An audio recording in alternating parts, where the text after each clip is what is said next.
भरपूर अशी साथ मिळालेली आहे। ज्यावेळी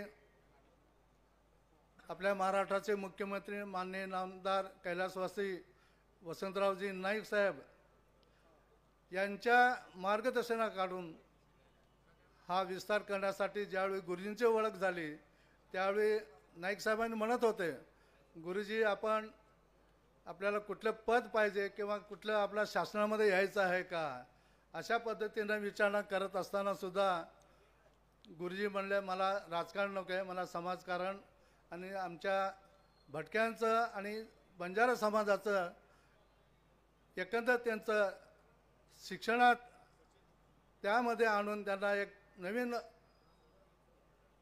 पायाभूत असे त्यांना बनवण्याचं काम मला करायचं आहे।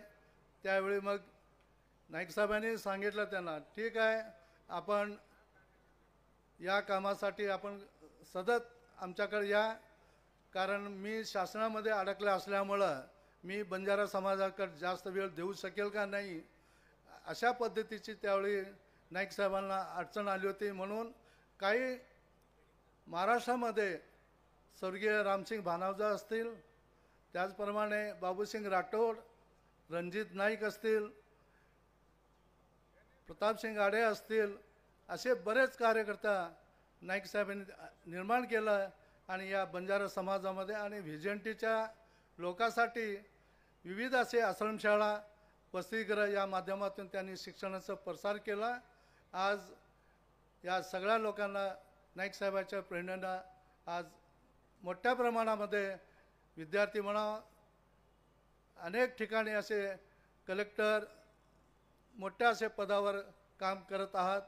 त्या आम्हाला एकंदर या कामामुळं आमच्या संस्थेला सुद्धा एक उर्मी आलेली आहे की आपण बी परत गुरुजींच्या पावलावर पाऊल ठेवून हा पुढचं कार्य आपण करावं।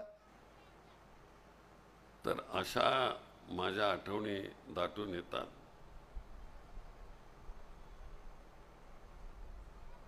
किती म्हणजे शेवटच्या क्षणी नंतरच्या गुरुजींनी आपल्याला मिलिटरी ट्रेनिंग स्कूल पाहिजे म्हणून सांगितलं। बघा, एका बंजारा समाज, भटका समाज पण स्थायिक असणाऱ्या लोकांच्या करता म्हणून त्यांनी मिलिटरी ट्रेनिंगचं इथं कॉलेज काढलं आणि अतिशय चांगल्या तऱ्हेनं या ठिकाणी ट्रेनिंग सुरू आहे। आता त्या ट्रेनिंग स्कूलमधलाच मुलगा हातामध्ये वस्तू घेऊन येत होता भेट देण्याकरता।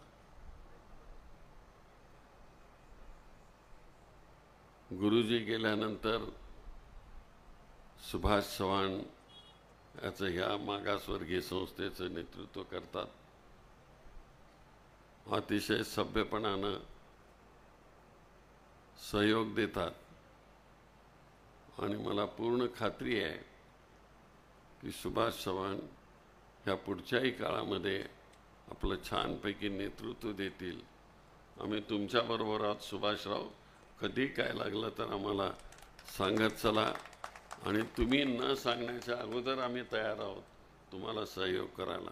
मग आम्ही काही विसरणार नाही।